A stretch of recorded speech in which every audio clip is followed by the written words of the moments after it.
As y'all can see, I got the fairing off of the '07 Street Glide, and no lie, the wiring on this one looks it looks worse than the other bike.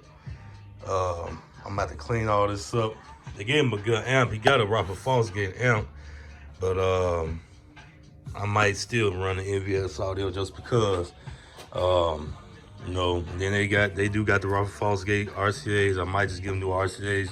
Well, matter of fact, that's not even well, nah, I don't even know what kind of RCAs they ran. I'm looking at the tip here coming from the RCA output on the amp. Okay, well, I don't even know what those are as far as the RCAs, but they gave him the Robert Fosgate amp, but these SPL Show Hertz speakers, they almost $500 a set.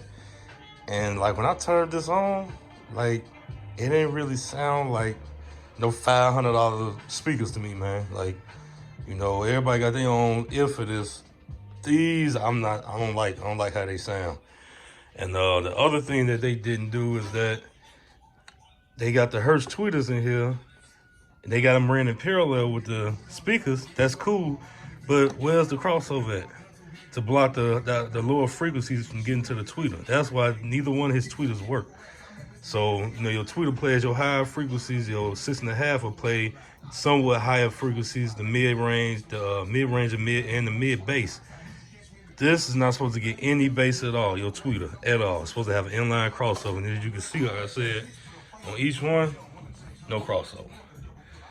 So, I'm about to pull all this off, and even down to his wiring.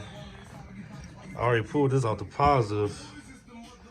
You know, I said, man, everybody got their own way of doing this, man. This is not the way I would have done it. So, it's all coming off. I said, y'all see, man. These Hertz, like I said, I ain't like how them sound, bro.